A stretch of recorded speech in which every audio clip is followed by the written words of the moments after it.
Greetings, everybody. This is Izzy here, coming to you with another edition of Izzy's Cinema Dojo. It is currently 11:21 p.m. I just finished watching the 2019 war epic 1917, the film that is about the First World War, and the storyline is basically this. It follows these two British soldiers that have been given a task by their commander to enter into enemy territory to deliver a message that the Germans are about to ambush them, and should the ambush be successful, it is going to literally eradicate the opposition. I want to also say that I apologize from not having a lot of reviews as of late as far as my YouTube channel is concerned. There's been a certain number of films that have been released as of late that didn't particularly catch my eye, and I wasn't all that interested in what was released before, and I just didn't feel that either of them were worth watching, nor were they worthy of a review. When I first heard that 1917 was being released and I saw the trailer, I was very interested because I've always been a sucker for anything that is surrounding World War I and World War II. And while granted, World War II always receives more of the hype and more of the adaptations, given the future implications that it has played in terms of molding and shaping the very fabrics of our world history and its significance regarding about Nazi Germany and Imperial Japan. So with that said, I was very intrigued about how they were going to do a film that was going to center around the very first implications of World War I.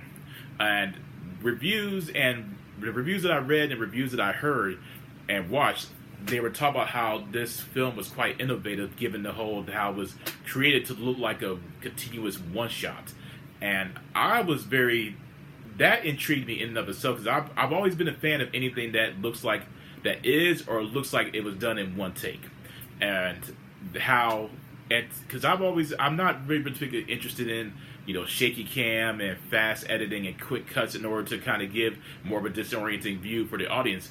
So for anything that allows the camera to be pulled back and you're getting ready to see, you're just watching everything, you're seeing what's going on, you're able to discern what's happening between the two oppositions that are engaged in combat with one another, it just feels that much more real and authentic for me.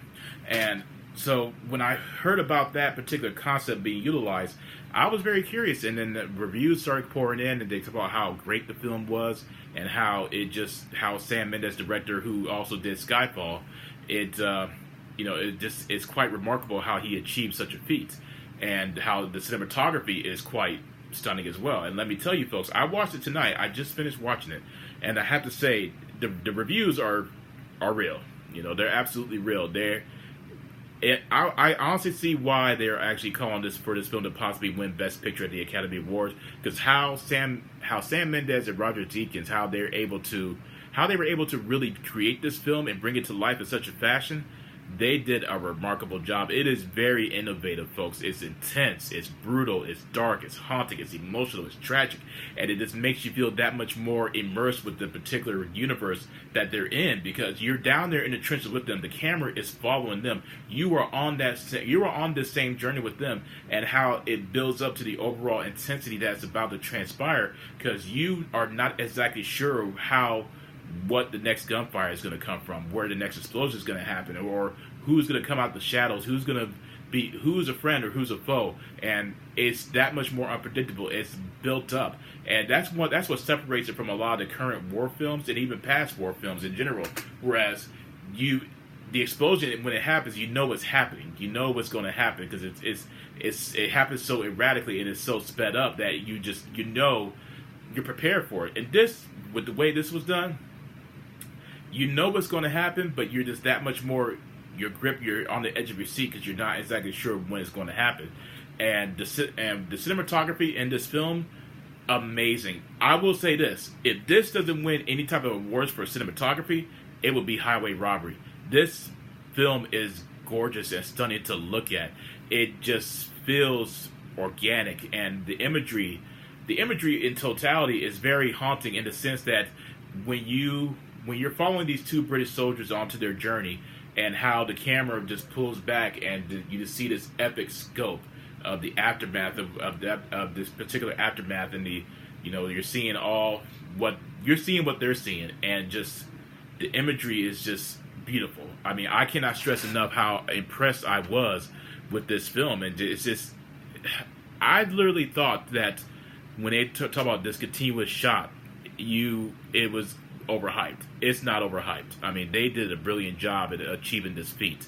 As far as the iconic imagery that is concerned, there was one particular shot in this film that I really enjoyed, actually, because it just felt it was very cool how they did it. And I don't want to give any type of spoilers. I want to keep this as spoiler free as possible. But you'll know when you see it, because it's just the way it was shot, and the lighting and the shadows, and just the overall feel of you're not exactly sure who he's seeing in front of him, and you're just like, oh my god, what's going to happen? I mean, when I say that you're on this journey with them, the best way I can describe it, and I'm trying to be as vague as possible with it, my friends, so please bear with me. The best way I can describe it is, say if you're in the woods somewhere and it's dark, but say you have a little bit of light, and then maybe that little bit of light has managed to emanate, or somehow you're able to see someone or something ahead of you, and you're not exactly sure who or what it is, but when you see it, it just causes you to stop, and you freeze up, and you're not exactly sure if this individual or this thing means you harm, and you just feel your heart palpitate. You just feel yourself getting that much more tense, and you're afraid. And that's the best way I can describe the shot that I'm talking about. Is just how they did that was brilliant. I mean, it was also beautiful too. I mean, it's a very beautiful shot. And I have to say, folks, once again, and I know I'm getting repetitious here, 1917 is the real deal. I mean, this is by far the best film that I've ever seen regarding World War One. I particularly enjoy any type of film that centers around World War One or World War Two, because I am a sucker for anything that revolves around those historical events. Schindler's List. Well, even not talk about World War, the World War films. Schindler's List, Platoon, Fury, Inglourious Bastards, Gettysburg, Glory, Dunkirk, just to name a few. And this one in particular, 1917, it just hit all the right buttons for me. It hit all the right buttons in terms of the atmosphere and the tone, the acting, the emotionality, and the cinematography, and the music. The music further the story into pure perfection, in my opinion. And it gave off a sense of dread, and it also gave off another sense of hope and triumph. And just from a pure acting perspective, you could just tell that the actors gave everything that they had in it as well. It was raw. They looked dirty. They looked grimy. They weren't supermodelish. They looked like two soldiers that you would see on a battlefield on the British side, looking to enter enemy territory in attempt to eliminate the German ambush. And there's another shot that I thought was very cool, and this is in the trailer too, so I don't want to, this is not a particular spoiler, but the shot with him running across the field with the explosions in the soldiers, and the other soldiers of that battalion that he's trying to reach are, running across the field. That was a pure epic shot as well. That was just beautiful. It put Braveheart to shame, in my opinion. But so overall, my friends, I have to say, 1917, a great film, just absolutely beautiful.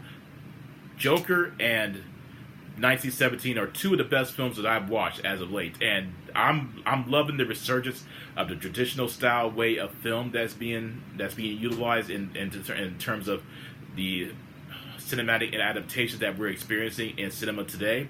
And I have to say, folks, you have to watch this film. I mean, I'm honest to God, you have to watch this film.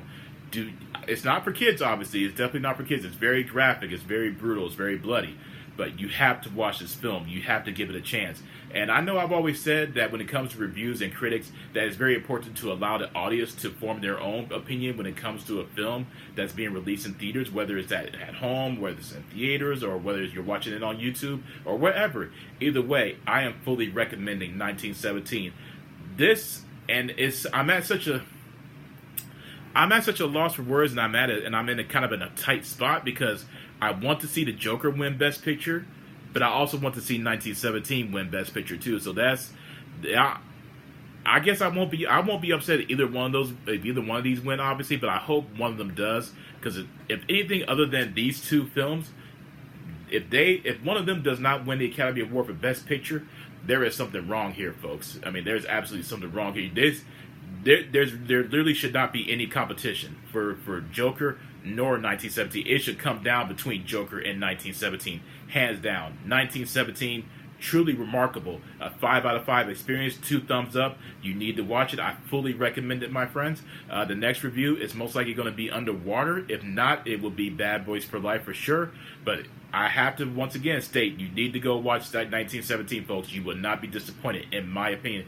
In the end, it is your decision. It is your opinion. But from my perspective, I have to say 1917 is probably literally one of the greatest films that I've ever watched, ever. And just blew me away. And I hope you guys get a chance to watch it. And when you do have a chance to watch it, and let me know what you thought about it. Let me know in the comment section what you thought. Let me know on my Facebook what you thought about it. I'm looking forward to hearing your thoughts. And I will see you all again, my friends. Take care and peace out.